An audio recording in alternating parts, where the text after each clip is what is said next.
ఏ విధంగా అందరూ సహకరించాల్సిన అవసరం ఉంది. ఈరోజు మైనారిటీ సోదరులు ఉన్నారు, ముస్లిమ్స్ ఉన్నారు. ఈరోజు ముస్లిమ్స్ కూడా ఇబ్బందులు ఉన్నాయి. అందుకే ఆ రోజు రిజర్వేషన్లు కూడా సరిగా చేయకుండా కడాన హైకోర్టు కొట్టేసి సుప్రీంకోర్టుకు పోయారు. నేను అందుకనే చెప్పాను, దేశంలో ఉండే బెస్ట్ అడ్వకేట్స్ పెడదాం, మీరు ఫైట్ చేయండి. ఎట్టి పరిస్థితుల్లో పేదలుండే ముస్లిమ్స్ని కూడా రిజర్వేషన్లు ఇవ్వాలని చెప్పి ఈ ప్రభుత్వం కట్టుబడి ఉన్నాం. ముస్లిమ్స్ కూడా రిజర్వేషన్లకు ఈ ప్రభుత్వం కట్టుబడి ఉంది. ఆ రిజర్వేషన్లు ఏ విధంగా గౌరవించాలో గౌరవిస్తాం. అంతేకాదు ఇంకో పక్కన మీరు చూస్తే బడ్జెట్ కూడా పెంచుతాం. ఉర్దూ యూనివర్సిటీ పెట్టాం. అదే మరిగా ఏదైతే మనకు కావాల్సినటువంటి మైనారిటీ సంక్షేమం కోసం వక్ఫ్ బోర్డు ద్వారా ఏం చేయాలో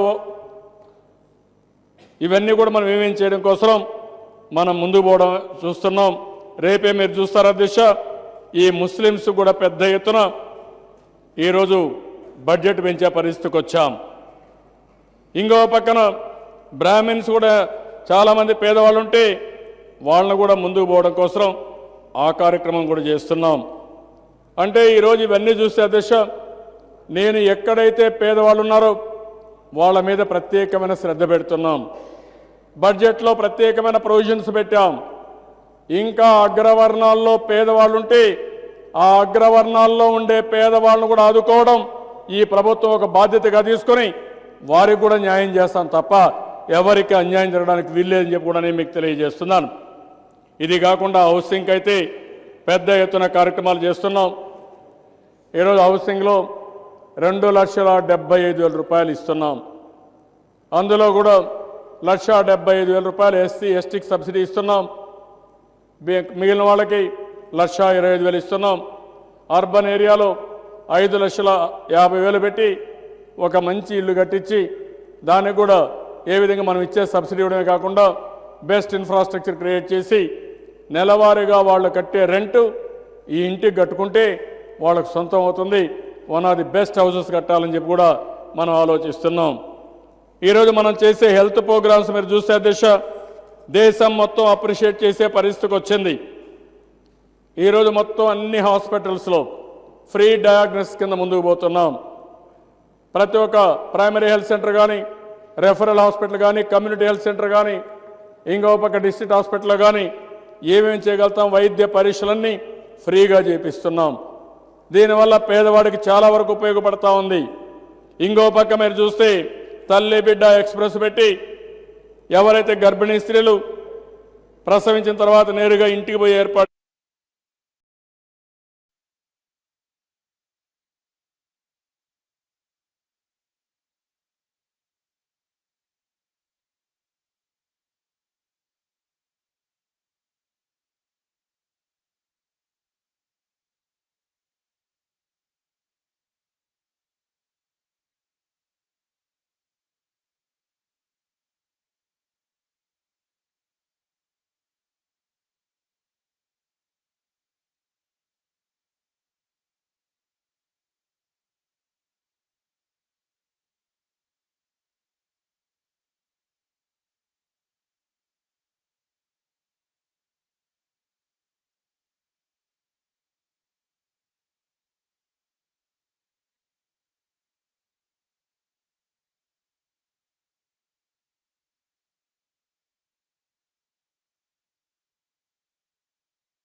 ఇంపార్టెంట్ సెక్టర్.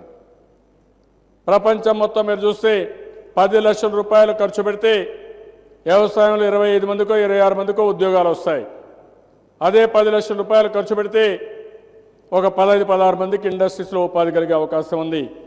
అదే టూరిజంలో పోతే 60-70 మందికి ఉపాధి కలిగే అవకాశం ఉంది. ఎక్కువ ప్రపంచం మొత్తం టూరిజం పెద్ద ఎత్తున అభివృద్ధి అవుతా ఉంది. సర్వీస్ సెక్టర్కి మూల కారణం టూరిజం. అలాంటిది మన దేశంలో కూడా తక్కువ ఉంది. కొన్ని రాష్ట్రాలే ప్రాధాన్యత ఇచ్చారు. మనకు రిలీజియస్ టూరిజం చాలా బాగుంది. దేవుళ్ళపైన దర్గాలపైన నమ్మకాలు ఎక్కువ ఉన్నాయి కాబట్టి ఎక్కువ వస్తున్నారు. దీన్ని ఇంకా టూరిజం కానీ క్రియేట్ చేయగలిగితే బ్రహ్మాండమైనటువంటి బీచెస్ ఉన్నాయి, హిల్స్ ఉన్నాయి, ఇంకో పక్కన మంచి ప్రకృతి సంబంధించిన విషయాలు ఉన్నాయి. గండికోట అయితే ఉన్నది బెస్ట్ ప్లేస్ ఉంది. ఇవన్నీ కూడా చేసి టూరిజం కూడా పెద్ద ఎత్తున అభివృద్ధి చేయాలని చెప్పి అనుకుంటున్నాం. ఇంకో పక్క దిశ ఐడియాస్ అంటే ఏ విధంగా ఉంటాయనే దానికి ఏపీ ఫైబర్ కూడా ఒక ఉదాహరణ. దీన్ని కూడా రాజకీయం చేశారు. గవర్నమెంట్ ఆఫ్ ఇండియా డిజిటల్ ఇండియాలో మొత్తం ప్రతి ఒక్క ఇంటికి ఫైబర్ తీసుకుపోవాలని ఒక కార్యక్రమం పెట్టారు. కానీ దాన్ని 100 MBBS గ్రామానికంటే నేను ఒకటే అడిగాను. 100 MBBS గ్రామానికి వెళితే 1000 కుటుంబాలకి 0.1 వస్తుంది, అది చాలదని అడిగితే ఎస్టిమేట్స్ ఇమ్మన్నారు. నేను ఎస్టిమేట్స్ తయారు చేసి 4,900 కోట్లు అవుతుంది. అది ఇంకా కన్సిడరేషన్లో ఉంది. మీన్ వైల్ మాకు ఒక ఆలోచన వస్తే కరెంట్ పోల్స్ పైన ఒక ఫైబర్ తీసుకొస్తున్నాం. ఈ ఫైబర్ని ఇంటింటికి ఇవ్వడానికి జూన్ లోపల పూర్తవుతుంది. ఈ ఫైబర్ ఇంటికి వస్తే 10 నుంచి 15 MBBS మీ టీవీ కానీ ఇంటర్నెట్ కానీ మీ ఫోనుకు కానీ 150 రూపాయలు నెలకు కడితే ఎంత బ్యాండ్విత్ కావాలనో ఉపయోగించుకునే సదుపాయాన్ని ఈ గవర్నమెంట్ ఇస్తున్నామని చెప్పి కూడా నేను మీకు తెలియజేస్తున్నాను. ఇది గవర్నమెంట్ ఆఫ్ ఇండియాలో కూడా ఆలోచించే పరిస్థితికి వచ్చారు. 320 కోట్ల రూపాయలు ఖర్చు అయింది. 320 కోట్ల రూపాయలతో ఇంత పెద్ద ఎత్తున చేస్తే దీనికి కూడా ఇష్టానుసారంగా మాట్లాడుతున్నారు. అంటే ఆ దిశ ఈరోజు మనం ఆలోచించుకోవాల్సింది. ఈ ప్రభుత్వం ఈ ఒక్క కార్యక్రమే కాదు, ఏదైనా సరే వినూత్నంగా ఏమేమి పోగలుగుతామో అవన్నీ పోవడానికి మనం ఆలోచిస్తున్నాం. ఈరోజు ఈ ప్రభుత్వం వచ్చిన తర్వాత 12,014 కోట్ల రూపాయలు ఇరిగేషన్ పైన ఖర్చు పెట్టాం. అదే మరి ఇంకొక పక్కన చూస్తే పోలవరం ప్రాజెక్టు పూర్తి చేసుకుంటూ మిగిలిన అన్ని ఇరిగేషన్ ప్రాజెక్టులు ఇంకొక 15-20 వేల కోట్లు ఖర్చు పెడితే పూర్తి అవుతాయి. అది పూర్తయితే రాష్ట్రం కరువు రహిత రాష్ట్రంగా తయారవుతుంది. నేను అన్ని ప్రాజెక్టులు కూడా మీరు చూస్తే ప్రతి ఒక్క దానికి ప్రాధాన్యత ఇచ్చాం. హంద్రీనీవా 362 కోట్లు పెట్టాం. గాలేరు నగరి 434 కోట్లు పెట్టాం. వెలుగొండ 249 కోట్లు ఖర్చు పెట్టాం. గుండ్లకమ్మ 15 కోట్లు. పోలవరం రైట్ మెయిన్ కెనాల్ 981 కోట్లు. పట్టిసీమ 1200 కోట్లు. పోలవరం లెఫ్ట్ మెయిన్ కెనాల్ 34 కోట్లు. తోటపల్లి 71 కోట్లు. వంశధార 30 కోట్ల రూపాయలు. ఈ విధంగా ఒక ప్రాధాన్యతలు ఉండే కార్యక్రమాలని 3,300 ఇప్పటికి ఖర్చు పెట్టడం జరిగింది. నేను ఒకటే మాట చెప్పాను, ఇరిగేషన్కి కొరత లేదు. అవసరమైతే అప్పు చేద్దాం, ఎట్టి పరిస్థితిలో పూర్తి చేసే బాధ్యత మనం తీసుకుంటామని చెప్పి చాలా స్పష్టంగా చెప్పాను. ఆ మాటకు కట్టుబడి ఉన్నాం. ఎట్టి పరిస్థితిలో తొందరలో ఇరిగేషన్ పూర్తి చేసుకోవాల్సిన అవసరం ఉంది. ఇప్పుడే ఇష్టానుసారంగా మాట్లాడే పరిస్థితికి వచ్చారు. పోలవరం కుడి కాలువ 7th ప్యాకేజ్ ఎల్ఎన్టీకి 25/10/2004 ఇవ్వడం జరిగింది. విజయ్ కుమార్ రాజు గారు కూడా మాట్లాడారు. వాస్తవాలుంటే చెప్పమని అడిగారు. నేను అన్నీ ఇక్కడ సమాధానం చెప్పలేం. కానీ ఈరోజు మీరు చూస్తే ఏదైతే ఇంత మునుపు అలిగేషన్ పెట్టారో ఇది 7th ప్యాకేజ్ ఉంది. పోలవరం కుడి కాలువలో ఎల్ఎన్టీకి 25/10/2004 ఇచ్చారు. ల్యాండ్ ఎక్విజిషన్ అక్కడ ఎక్కడికక్కడ పనులు కాకుండా మొత్తం మిగిలిపోయే పరిస్థితి వచ్చింది. అది వచ్చిన తర్వాత వాళ్ళు చేయమంటే చేయలేకుండా మేము చేయమన్నారు. మేము ఒక రూల్ చేసుకున్నాం, అదే రేటుకు వేరే వాళ్ళు వస్తే వాళ్ళకి ఇవ్వాలని చెప్పి అనుకున్నాం. ఎవరన్నా రాకపోతే క్యాన్సిల్ చేసి టెండర్కి పోతున్నాం. అందులోనే వేరే వాళ్ళు వచ్చారు, ఒక్క పైసా ఎక్కువ ఇవ్వలేదు, కానీ వచ్చింది అదనంగా వర్క్ చేసినప్పుడు దానికి కూడా డబ్బులు పే చేశారు తప్ప వాళ్ళు చెప్పినట్టు ఏదో రేట్లు పెంచేశారని అది వాళ్ళకే తగు తప్ప ఈ ప్రభుత్వం చేయలేదని చెప్పడం మీకు తెలియజేస్తున్నాను. ఈ సందర్భంగా అధ్యక్ష, నేను ఎక్కువ రివ్యూ మీటింగ్లు పెట్టానంటే ఇరిగేషన్లో పెట్టాను. చాలా టెక్నికల్ సమస్యలు ఉన్నాయి. చాలా వరకు సమస్యలుంటే ఎప్పటికప్పుడు చర్చించడమే కాకుండా గవర్నమెంట్లో కూడా కేబినెట్లో చర్చించి అన్నీ కూడా క్లియర్ చేసుకుంటూ వచ్చాం. దానివల్ల చాలా వరకు కొన్ని అయితే మేము చేయలేమన్నటివి స్ట్రక్చర్స్ అన్ని వాళ్ళు చేసిన పని అంతే చాలా బాధ కలుగుతుంది అధ్యక్ష. ఆ రోజు వీళ్ళు చేసింది మట్టి పని చేసి డబ్బులు డ్రా చేశారు. ఒక్క స్ట్రక్చర్ కట్టలేదు, కాంప్లికేటెడ్ వర్కులు చేయలేదు. 10 సంవత్సరాల తర్వాత రేట్లు పెరిగిపోయి వాళ్ళు కూడా దివాలా తీసే పరిస్థితికి వచ్చారు. ఈరోజు దేశం మొత్తం కాంట్రాక్టులు కూడా ఎన్పిఏ అయిపోయారు. దానికి కారణం ఒక పద్ధతి లేకుండా డబ్బులు తీసుకొని వీళ్ళందరినీ ముంచేసే పరిస్థితికి వచ్చారు. ఈ ప్రభుత్వం ఎవ్వరికీ సపోర్ట్ చేయలేదు, ఎవరికి సపోర్ట్ చేయాల్సిన అవసరం లేదు. పనులు కావాలి, దానికోసం ఎప్పటికప్పుడు ఆ పనులు పూర్తి చేయడంలో కొన్ని నిర్ణయాలు చేశాం. ఆ నిర్ణయాలు కేబినెట్కి వచ్చాయి. కొంతమంది మాట్లాడుతున్నారు సిఎస్లు సంతకం పెట్టలేదు ఇంకోటని. నేను అడుగుతున్నా, ఏదైనా పని చేసినప్పుడు ఒక ట్రాన్స్పరెన్సీ పెట్టుకుని కేబినెట్కి వచ్చినప్పుడు డెఫినెట్గా అవన్నీ కూడా మేము చర్చించేస్తాం. వాళ్ళు ఫైల్ పెట్టడం అవన్నీ వాళ్ళ బాధ్యత. కొన్ని కమ్యూనికేషన్స్ వల్ల ఆ ఫైల్స్ మాకు రాకపోతే, ఆ కేబినెట్కి రాకపోతే మళ్ళా తెప్పించుకొని క్లియర్ చేశాం. ఈరోజు ప్రాజెక్టులన్నీ కూడా ఒక ప్రత్యేకమైనటువంటి ఫాస్ట్ ట్రాక్లో పెట్టాం.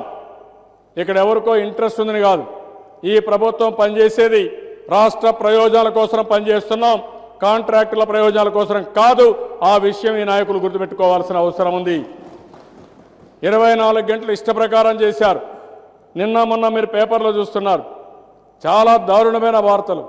ప్రతి ఒక్క దానికి లింక్ పెట్టి అవినీతి పేపర్ ఉందని పేజీలుగా రాసేస్తున్నారు. అంటే ఎక్కడికి పోతున్నారు అధ్యక్ష, నాకైతే అర్థం కావడం లేదు. దాంతో ప్రతి ఒక్కరికి టెన్షన్. నిద్ర లేసి ఇష్టానుసారంగా రాస్తే గుడ్డగాల్చి ముఖాన్ని వేసి నువ్వే తుడుచుకోమంటే ఎంత న్యాయమో మనం ఆలోచించుకోవాల్సిన అవసరం ఉంది. ప్రతి ఒక్కరికి ఆత్మాభిమానం ఉంది, నీతి నిజాయితీగా బతుకుతున్నాం. నా మీద మీరు చూస్తే అధ్యక్ష, 1 సార్లు 2 సార్లు కాదు, 26 సార్లు కోర్టుకు వెళ్ళారు కాంగ్రెస్ నాయకులు కానీ వీళ్ళ తండ్రి కానీ వీళ్ళు వెళ్ళారు. ఏం చేశారని అడుగుతున్నా.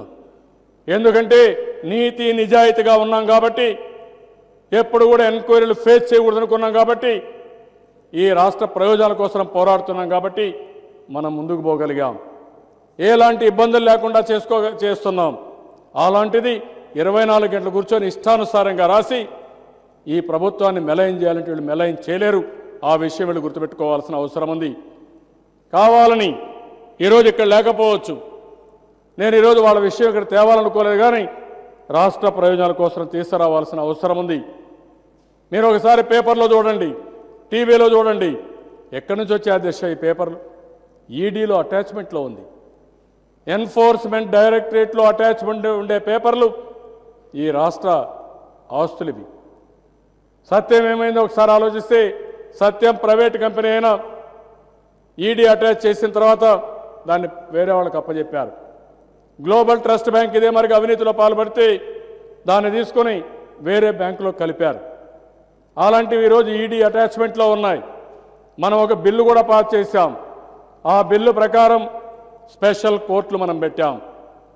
ఒరిస్సాలో తీసుకొచ్చారు, బీహార్లో తీసుకొచ్చారు. ఏదైతే అక్రమ ఆస్తులు ఉన్నాయో, అవినీతి ఆస్తులు ఉన్నాయో అవన్నీ తీసుకొని ప్రజా ప్రయోజనాల కోసం ఖర్చు పెట్టారు. అవి ఖర్చు పెట్టి ఈరోజు మొత్తం హ్యాండ్ ఓవర్ చేసుకుంటే మనం ఆ దిశగా పోతా ఉంటే మనవలు కూడా బురజల్లి కామినేని శ్రీనివాస్ గారు చెప్పింది చాలా వాస్తవం. పంది పూర్తిగా బురదలో కొరుకుని మన మీద కూడా బురదంతా వేయడానికి ప్రయత్నం చేస్తూ ఉంది. అంటుకునే సమస్య లేదు. అలాంటి పందుల్ని దగ్గరికి కూడా రానిచ్చే పరిస్థితి ఈ ప్రభుత్వానికి ఉండదని నేను చాలా స్పష్టంగా చెప్తున్నా. అప్పుడప్పుడు నిరాధారణమైన ఆరోపణలు చేసినప్పుడు బాధ కలుగుతుంది. ఏకవచనంగా ఇష్టానుసారంగా మాట్లాడినప్పుడు చాలా మనసు చివుక్కుమంటుంది. అయినా కూడా ప్రజల కోసం పనిచేస్తున్నాం, ప్రజా ప్రయోజనాల కోసం పనిచేస్తున్నాం. అది చేసినప్పుడు ఇవన్నీ కూడా మనం యాజ్ ఇట్ ఈజ్ తీసుకొని ముందుకు పోవాల్సిన అవసరం ఉంది. లేకపోతే మనం ముందుకు పోయే పరిస్థితి కూడా ఉండదు. ఇంకో పక్కన మీరు చూస్తే అధ్యక్ష, ఈ ప్రభుత్వంలో నేను ఇంత మునిపే సీసీ రోడ్డు చెప్పాను. కాంగ్రెస్ హయాంలో 5,688 కోట్ల రూపాయలు మెటీరియల్ ఎక్స్పెండిచర్ ల్యాప్స్ అయింది. ఈ ప్రభుత్వంలో ఇటీవల కాలంలో మనం వచ్చిన తర్వాత 3,751 కిలోమీటర్ల సిమెంట్ రోడ్లు వేసాం. ఇంకా ఈ నెలకు ఒక 500-600 కిలోమీటర్లు పూర్తయ్యే పరిస్థితి వస్తుంది.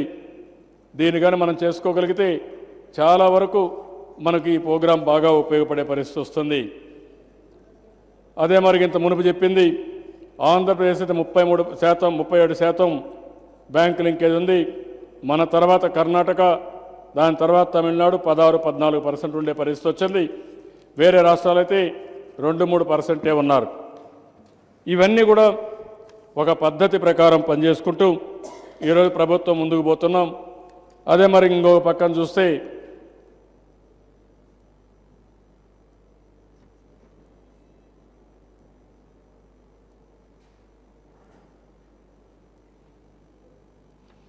ఇవన్నీ మనం చూస్తే ఒక నిర్దిష్టమైన విధానం ప్రకారం మనం ముందుకు పోతున్నాం. మనం చేసే పనులు డిస్టర్బ్ చేయాలని కొంతమంది ఇష్టానుసారంగా ప్రవర్తించే పరిస్థితి వస్తారు. అలాంటి సందర్భంలో ఈరోజు జరిగిన సంఘటన కూడా మీరు చూస్తే ఫస్ట్ డే వాళ్ళు మాట్లాడి తిట్టవలసింది లేనిపోయినన్నీ కూడా తిట్టి గొడవ పెట్టుకొని బయట పోయే పరిస్థితి వచ్చారు. ఈరోజు మనకు ఏమాత్రం వద్దనుకున్నా మనం ఈ సబ్జెక్ట్ డీల్ చేయకపోతే ప్రజల్లో అపోహలు వస్తాయనే ఉద్దేశంతో మనం ఈరోజు వాళ్ళని సస్పెండ్ చేసి ముందుకు పోయే పరిస్థితి వచ్చింది. నాకు మహాత్మా గాంధీ ఒక కొటేషన్ గుర్తొస్తుంది ఈ సమయంలో.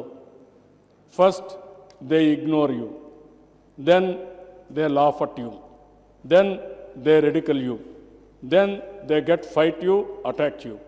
Move on, stick to your principles, then you will win. Mahatma Gandhi. ఇది ఎగ్జాక్ట్గా 100% దీనికి వర్తిస్తుంది అనిపిస్తుంది అధ్యక్ష. మీరు చూడండి అధ్యక్ష, ఓసారి మనం లెక్క పెట్టుకోకుండా మాట్లాడతారు. ఈరోజు కూడా మీరు చెప్తున్నారా రాజుగారు అంటున్నారు, ఏంటా నువ్వు నవ్వుతున్నావని. మనకు అర్థం కాదు. ఏది చెప్పినా నవ్వుతారు, మనం నవ్వలేము. మనకు ఒక ఆరోపణ చేస్తే బాధ కలుగుతుంది, మనసు చివుక్కుమంటుంది, అలాంటి సమస్యలు ఉంటాయి.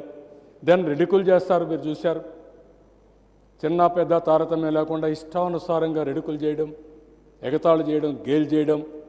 అదే మరి దెన్ మీరు చూస్తే మన మీద అటాక్, వాళ్ళు కౌంటర్ అటాక్ పెడతారు. ఇవన్నీ చూస్తూ ఉంటే చాలా బాధ వేస్తుంది దిశ. ఏదేమైనా మనకు ఒక మ్యాండేట్ ఉంది. ప్రజలు అచంచలమైన విశ్వాసం పెట్టుకొని ఎన్నికల కంటే ముందు ఓట్లేశారు. వాళ్ళ కష్టాలున్నాయి. అభద్రతాభావంతో ఉండే ప్రజానీకం తెలుగుదేశం పార్టీ, బీజేపీ వస్తే ఈ రాష్ట్రం బాగుపడుతున్న ఉద్దేశంతో ఆ రోజు ఓట్లు వేయడం జరిగింది. అదే మరిగా ఈ ప్రభుత్వం ఎప్పుడు కూడా దేశ మీరు ఒకసారి గుర్తుపెట్టుకుంటే ఎవ్వరికి ఇబ్బంది ఉన్నా సమీక్షలు చేసుకుంటున్నాం. ఇటీవల శాండ్ విధానంలో కొన్ని సమస్యలు వస్తే నేను ఏమాత్రం పట్టుదలకు పోకుండా ఆ రోజు చాలా స్పష్టంగా ఏం చేస్తే బాగుంటుందని ఆలోచించాం. ఉచితంగా రాష్ట్రంలో శాండ్ ఇస్తే ఈ సమస్యకు పరిష్కారం వస్తుందని దేశంలోనే మొట్టమొదటిసారిగా ఉచితంగా శాండ్ అలో చేసే పరిస్థితికి వచ్చాం. నేను అందుకని ఈ సందర్భంగా రాష్ట్రంలో ఉండే ప్రజానీకానికి ఒకటే విజ్ఞప్తి చేస్తున్నా, మీరు కూడా ఆలోచించండి.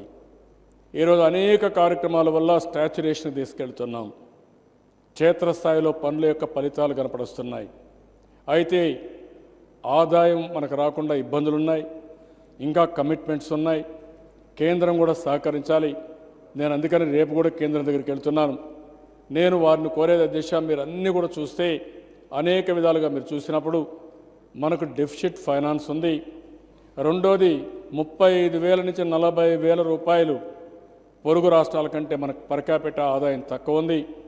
ఇప్పుడు కూడా మనకు ఆదాయం కూడా తక్కువ వచ్చే పరిస్థితి ఉంది. ఇలాంటి సమయంలో కేంద్రం కూడా సహకరిస్తే ఒక 5-6 సంవత్సరాల తర్వాత మనం ఏదైతే అభివృద్ధి చేస్తామో దీంట్లో కేంద్రానికి కూడా ఎక్కువ వాటా వస్తుంది. దేశ రెవెన్యూ రిసీప్ట్స్ వాళ్ళకు కూడా వస్తాయి. ఈరోజు మనం చేసే 11%, 15% గ్రోత్ ఉంటే ఆ గ్రోత్ వల్ల సెంటర్కి స్టేట్కి ఇద్దరికి ట్యాక్సులు వస్తాయి అధ్యక్ష. దానివల్ల అటు కేంద్రంలో ఆదాయం పెరుగుతుంది, ఇటు మనకు కూడా ఇబ్బందులు జరుగుతాయి. కాబట్టి నేను హోప్ చేస్తున్నా రేపు పోయినప్పుడు మళ్ళీ ఒకసారి మాట్లాడతాం. బైఫర్కేషన్లో చెప్పినట్టన్నీ ఓసారి మాట్లాడితే అధ్యక్ష చాలా బాధేస్తుంది. వీళ్ళు ఏం చేస్తారో నాకు తెలియదు, కానీ నేను ఢిల్లీలో ఎందుకు మాట్లాడలేకపోతున్నానంటే ఏదో ఇక్కడ తెలంగాణలో కేసుని కూడా మాట్లాడే పరిస్థితికి వచ్చారు అధ్యక్ష. నేను ఒకటే చెప్తున్నా, నేను ఏ తప్పు చేయనప్పుడు ఎవరికి భయపడవలసిన అవసరం లేదు అధ్యక్ష. నా జీవితంలో ఎప్పుడు నేను భయపడలేదు. అదే మరి కేంద్రంలో కూడా కొన్ని ఇబ్బందులు ఉన్నాయి కాబట్టి మనం ఎప్పటికప్పుడు పరిశీలన చేస్తూ ఎంత వీలైతే అంతవరకు ఫండ్స్ తెచ్చుకోగలిగాం. అయితే మనకుండే ఇబ్బందుల్లో బైఫర్కేషన్ యాక్ట్లో పెట్టినట్టన్నీ కూడా హెల్ప్ చేస్తే తప్ప మనం రికవర్ కాం. నేను అందుకనే ఒక మాట చెప్పాను అధ్యక్ష, ఎన్నికల కంటే ముందు బైఫర్కేషన్ అప్పుడు హైదరాబాద్ లాంటి సిటీ కట్టుకోవాలంటే 5 లక్షల కోట్లు అవుతుందంటే ఆ రోజు దిగ్విజయ్ సింగ్ మాట్లాడుతూ 5,000 కోట్లే కదా మేము ఇస్తాం, ఇంకా బ్రహ్మాండమైన సిటీ కడతామని చెప్పి ఏమాత్రం కూడా లెక్క పెట్టుకోకుండా బిల్డింగుల కోసం డబ్బులు ఇస్తామనే విధంగా యాక్ట్లో పెట్టే పరిస్థితికి వచ్చారు. కాబట్టి నేను కేంద్రాన్ని కూడా కోరుతున్న అధ్యక్ష, మీ అందరి సమస్యలు ఈ హౌస్లో కూడా 3 రాష్ట్రాలు నైబరింగ్ స్టేట్స్ ఉన్నాయి. ఆ 3 రాష్ట్రాలతో సమానంగా మనం పైకి వచ్చే వరకు చేయూతనిస్తే ఫండ్స్ కానీ బైఫర్కేషన్ యాక్ట్లో పెట్టినట్టు కానీ లేకపోతే పాలసీలు కానీ మనకు పూర్తిగా సహకరిస్తే మన రాష్ట్రంలో మనం అభివృద్ధి కావడమే కాకుండా తద్వారా కేంద్రానికి సహకరించే పరిస్థితి వస్తుంది. అది చేయాల్సిందిగా ఈ హౌస్ ద్వారా మరొకసారి కేంద్ర ప్రభుత్వాన్ని కూడా రిక్వెస్ట్ చేస్తూ, నేను వారు చెప్పినట్టు ఎవ్వరికి భయపడవలసిన, చాలా వల్గర్గా కూడా మాట్లాడే పరిస్థితి వచ్చారు. ఏకవచనంతో చెప్తూ నేను ఇక్కడేదో మాట్లాడుతున్నా, ఢిల్లీలో ఏదో చేస్తున్నా కూడా మాట్లాడారు. నేను ఎవరికి భయపడిన దేశ, but at the same time రాష్ట్రం ఇబ్బందుల్లో ఉంది, అందరి సహకారం అవసరం, అందరి సహకారం తీసుకోవడంలో ముందుంటాను. ఇలాంటి ప్రతిపక్షం ఉండి అడ్డపడితే మాత్రం ముందుకు పోవడం తప్ప నా జీవితంలో వెనక్కి తిరిగి చూసిన సందర్భమే లేదు. ఆ విషయం వీళ్ళు గుర్తుపెట్టుకోవాలి. రాష్ట్రం ఇబ్బందుల్లో ఉంది, కష్టాల్లో ఉంది, ఇప్పుడిప్పుడే కోలుకునే పరిస్థితి ప్రారంభమైంది. ఇంకా చాలా ముందుకు పోవాల్సిన అవసరం ఉంది. ఆర్థిక వనరుల ఇబ్బందే కాకుండా ఇంకా చాలా సమస్యలు ఉన్నాయి. ప్రతి ఒక్క దానికి వక్రీకరించి మాట్లాడుతున్నారు అధ్యక్ష. ఈరోజు మీరు చూస్తే పోలవరం ప్రాజెక్ట్ పట్టసీమ వస్తే భరించలేకపోతున్నారు. రాబోయే సంవత్సరం రాయలసీమకు నీళ్ళు వస్తే కడకు వీళ్ళ ప్రాంతానికి నీళ్ళు వచ్చినా, వీళ్ళ పొలాలకు నీళ్ళు వచ్చినా, వీళ్ళ గ్రామస్తులు పేదవాళ్ళు బాగుపడినా చూసి ఓర్వలేని మనస్తత్వం ఎక్కడదో నాకైతే అర్థం కావడం లేదు. దాన్ని ఎందుకు తెచ్చారని అడుగుతారు. ఇంకొక పక్క అదే మరి ఇంకొక పక్కన చూస్తే అధ్యక్ష, నేను టెంపరవరీ రాజధానిని అక్కడికి పోతామంటే దాని మీద టెంపరవరీ రాజధానికి 320 కోట్లు ఖర్చు పెడుతున్నారని చెప్పి 300 కోట్లు ఖర్చు పెడుతున్నారని మాట్లాడారు. ఆ తర్వాత మనం క్లారిటీ ఇచ్చాం, రాజధాని తాత్కాలికంగా ఉంటుంది కానీ బిల్డింగులు శాశ్వతంగా ఉంటాయి. ఆ బిల్డింగులు వేరే పర్పస్కి ఉపయోగించుకుంటామంటే ఇప్పుడు మళ్ళా మాట్లాడుతున్నారు, మళ్ళా రాజధాని కడతారంట, మళ్ళా ఎందుకు కడుతున్నారు అంటున్నారు. అంటే మీ ఉద్దేశం ఏంటి? మీరు హైదరాబాద్లో, నేను ఒకటే చెప్పాను అధ్యక్ష, మనం ఇక్కడుండి అక్కడ పరిపాలిస్తే కరెక్ట్ కాదు, ప్రజలకు అందుబాటులో ఉండాలి. ఇప్పుడు నేను అక్కడున్న అధికార యంత్రాంగం ఇక్కడుంటే రెవ్యూలకు వస్తూ ఉంటే దీనివల్ల చాలా ఇబ్బందులు వస్తున్నాయి. ఒకటే ప్లేస్లో ఉండాలని ఒక నిర్ణయం తీసుకున్నాం. నేను మీకు కూడా కోరుతున్న అధ్యక్ష, మీ ద్వారా అందరినీ కోరుతున్నా, జూన్ తర్వాత నెక్స్ట్ అసెంబ్లీ అమరావతిలో ఉంటుంది, రాజధానిలో ఉంటుంది. ఆ విషయం కూడా గుర్తుపెట్టుకోవాల్సిన అవసరం ఉంది. కొంతమందికి ఇష్టం లేదు, అందరూ కలిసి పనిచేస్తే మంచి ఫలితాలు వస్తాయని బాధపడే పరిస్థితి వస్తున్నారు. ఇది కాకుండా అధ్యక్ష, చాలా బాధేస్తుంది ఈ విషయం చూస్తే. కులాల మధ్య చిచ్చుబెట్టడం ఏంటి అధ్యక్ష?